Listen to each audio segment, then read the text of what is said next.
अब आखिर मुस्लिम को लेकर, मुसलमानों को लेकर संघ और बीजेपी का क्या प्लान है? उत्तराखंड के रुड़की में मुस्लिम राष्ट्रीय मंच मुस्लिमों से विवादित मसलों पर चर्चा कर रहा है, जिसमें 3 तलाक भी है, गाय भी है, आतंकवाद भी है। संघ उत्तराखंड की जमीन से एक ऐसी राह निकालना चाहता है जिससे विवादित मुद्दों पर आपसी सहमति बनाई जा सके। मेरा तिरंगा है, यही मेरी आन बान शान है। कोई भी समस्या बिना मंथन के हल नहीं हो सकती, और अगर मंथन कर रहे हैं तो कहीं ना कहीं रास्ता निकलेगा। तलाक का मुद्दा है, इन्होंने बिल्कुल राष्ट्रीय मुस्लिम मंच ने वो उठाया जो कुरान कह रहा है। तो अमन और तरक्की की राहों के ऊपर गामजन हो जाओ, यही इंद्रेश कुमार जी का इस मुस्लिम राष्ट्रीय मंच का पैगाम है।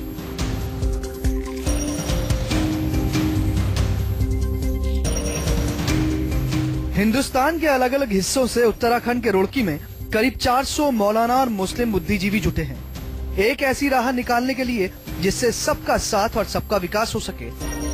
आरएसएस से जुड़े मुस्लिम राष्ट्रीय मंच ने सबको एक छतरी के नीचे लाने का काम किया है, जिससे विवादित मुद्दों पर आपसी सहमति बनाई जा सके। इस खूबसूरत तहजीब को जिंदा रखने के लिए हम केसरिया रंग की ईंट इसलिए गिफ्ट करना चाहते हैं कि अयोध्या में राम मंदिर का भव्य निर्माण हो, और वो मुसलमानों के हाथों से हो, मुसलमान खुद बढ़ चढ़ के उसमें हिस्सा लें।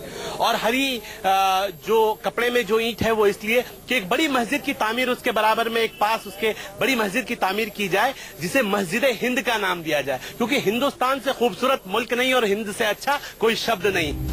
अब आपको बताते हैं कि रुड़की में किन किन मुद्दों पर मंथन चल रहा है। गौरक्षा, 3 तलाक, हलाला, आंतरिक सुरक्षा, आतंकवाद, कश्मीर, राम मंदिर, मुस्लिम युवाओं के लिए रोजगार और शिक्षा जैसे बुनियादी मसलों पर भी महामंथन हो रहा है। संघ मुस्लिम समाज को गाय के फायदे गिनाकर गोद लेने की अपील करेगा, लेकिन रुड़की में सबसे ज्यादा मंथन मुस्लिम महिलाओं से जुड़े 3 तलाक पर हो रहा है। हमारे मजहब के पढ़े लिखे लोग इनसे जुड़कर ये काम करेंगे और उसके साथ साथ कुरान के ऊपर हम काम करेंगे। तो कुरान हमें जिन मुद्दों को ये उठा रहे हैं, मसलन तलाक का मुद्दा है, इन्होंने बिल्कुल राष्ट्रीय मुस्लिम मंच ने वो उठाया जो कुरान कह रहा है। तो कुरान के खिलाफ नहीं है, इसलिए प्रोग्राम चलेगा और ये मुद्दा अपने आप में खुद ब खुद इंशाल्लाह कामयाबी तक पहुँचेगा। मुस्लिम राष्ट्रीय मंच चाहता है कि 3 तलाक जैसे गंभीर मुद्दे पर कोई बड़ा संदेश उत्तराखंड की जमीन से जाए। मुस्लिम राष्ट्रीय मंच ने 3 साल पहले इस बात का निर्णय कर लिया था, तलाक कुरान शरीफ के अंदर खुदा की नजर में, नबी पैगंबरों की नजर के अंदर गुनाह है। संघ एक ऐसी रणनीति पर आगे बढ़ना चाहता है जिससे हिंदुस्तान के मुसलमान भी उसके साथ पूरी तरह से आ जाएं। इसलिए संघ मुस्लिमों को मजहब के चश्मे से नहीं, हिंदुस्तान के नागरिक के तौर पर देख रहा है। मुस्लिम समाज को उन परंपराओं को सुधारने की नसीहत दे रहा है जो उनकी तरक्की की राह में रोड़ा है। जाति और मजहब के रूप में विकास नहीं हो, सबका मिलकर 125 करोड़ लोग एक साथ विकास करें। जो गरीब है, भूखा है, प्यासा है, अनपढ़ है, पिछड़ा है, वो ना रहे। भारत सरकार की जो विकास की नीतियां हैं और कार्यक्रम हैं, वो इनके पास पहुंचे और ये जन जन तक पहुंचे। संघ अच्छी तरह जानता है कि मुस्लिम समाज में महिलाओं की स्थिति सबसे बुरी है। 3 तलाक का चाबुक उन्हें लहूलुहान करता है। ऐसे में संघ का मुस्लिम राष्ट्रीय मंच ट्रिपल तलाक पीड़ित बच्चों को नई जिंदगी देने के प्लान पर काम कर रहा है। मतलब बेसहारा मुस्लिम बच्चों का पालन पोषण करने से लेकर पढ़ाई लिखाई तक की जिम्मेदारी उठाने की तैयारी संघ कर रहा है। पूरे कार्यक्रम के अंदर मुस्लिम राष्ट्रीय मंच द्वारा जो है कई तरह के कंट्रोवर्शियल मुद्दों के ऊपर जो है मंथन किया जाएगा, जिसमें सबसे बड़ा मुद्दा जो है वो आज के दौर में ट्रिपल तलाक का है। ट्रिपल तलाक पे इस पूरे मुसलमान समुदाय से जो यहाँ लोग एकत्रित हुए हैं, जो मौलवी इकट्ठे हुए हैं, उनसे जो है इन तमाम मसलों पे जिक्र किए जाएंगे, उनसे चर्चा की जाएगी। दरअसल 2025 में संघ के 100 साल पूरे हो जाएंगे।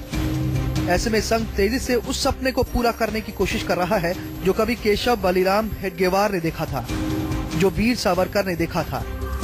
मतलब 2025 तक हिंदुस्तान में रहने वाले हर शख्स को अपने साथ जोड़ने के प्लान पर संघ तेजी से आगे बढ़ रहा है, जिसमें हिंदुस्तान में रहने वाले करीब 18 करोड़ मुसलमान भी हैं। शिवांग माथुर, न्यूज़ 24 रुड़की, उत्तराखंड। तो संघ मुसलमानों को जोड़ने के प्लान पर काम कर रहा है। तो हिंदुस्तान के अलग अलग सूबों में बीजेपी सरकारें प्रधानमंत्री नरेंद्र मोदी के सबका साथ सबका विकास के एजेंडे को आगे बढ़ाने की कोशिश कर रही हैं। इसी लकीर पर चलते हुए असम सरकार ने 3 तलाक की पीड़ित मुस्लिम महिलाओं को पेंशन देने का ऐलान किया है। बीजेपी की नजर एक एक वोट पर है। पार्टी के रणनीतिकार अच्छी तरह जानते हैं कि देश के मुस्लिम वोटरों का साथ अभी उन्हें पूरी तरह से नहीं मिल रहा है। ऐसे में असम की बीजेपी सरकार ने नया प्रयोग शुरू किया है।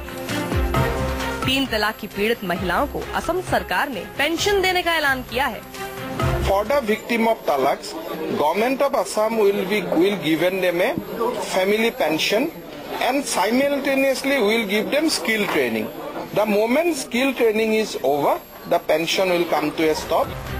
असम सरकार की दलील है कि इससे तलाक पीड़ित मुस्लिम महिलाओं को आगे बढ़ाने में मदद मिलेगी। अब जरा असम में आबादी के गणित को समझिए। असम की आबादी में से करीब 35% मुस्लिम ही हैं। हिंदुओं की हिस्सेदारी 61% है। 27 जिलों में से 9 मुस्लिम बहुल हो गए हैं। आंकड़े बताते हैं कि 2001 से 2011 के बीच सूबे में सबसे तेजी से मुस्लिम आबादी बढ़ी। अब जरा ये भी समझ लीजिए कि असम के किन किन जिलों में मुस्लिम आबादी 50% से अधिक है। धुबरी में 74%, बरपेटा में 59%, दारंग में 64%, गोलपाड़ा में 58%, हेलकांडी में 60%, करीमगंज में 56%, नगांव में 55%, मोरेगांव में 53%, बोगई में 50% मुस्लिम आबादी है। मतलब एकजुट मुस्लिम वोटर किसी की भी सरकार बना और गिरा सकते हैं। बीजेपी अच्छी तरह जानती है कि असम विधानसभा चुनाव में उसे जीत कितनी जोड़ तोड़ के बाद मिली। ऐसे में असम की सर्वानंद सरकार ऐसे फॉर्मूले पर आगे बढ़ रही है जिससे 2019 में मुस्लिम वोट का बड़ा हिस्सा बीजेपी के खाते में आए। बीजेपी सबसे पहले 3 तलाक की पीड़ित महिलाओं को अपने पाले में लाना चाहती है, जिससे पार्टी की 2019 की राह आसान हो सके। इसलिए असम से बांग्लादेशियों को भगाने का काम तेजी से हो रहा है। नई जनसंख्या नीति के जरिए आबादी पर नियंत्रण की तैयारी है। 2 बच्चों से अधिक वालों को सरकारी लाभ नहीं देने का विधेयक पास हुआ है। 2 बच्चों के नियम का पालन न करने वाले विधायकों और सांसदों की सदस्यता रद्द करने का प्रस्ताव। That we are going to recommend to the Government of India so that a amendment can be brought in People's Representative Act, basically clearly indicating that MLAs and MPs from Assam will have 2 children. So that is another addition. Sonewal सरकार एक ओर असम में बस चुके बांग्लादेशी मुस्लिमों को बाहर करने के प्लान पर काम कर रही है, तो दूसरी ओर नई जनसंख्या नीति के जरिए ज्यादा से ज्यादा लोगों को सरकारी सुविधाओं से दूर करना चाहती है। वहीं 3 तलाक पीड़ित महिलाओं को पेंशन देकर भरोसा देना चाहती है कि उनकी भलाई और तरक्की सिर्फ और सिर्फ बीजेपी सरकार में ही है। Bureau report, news 24।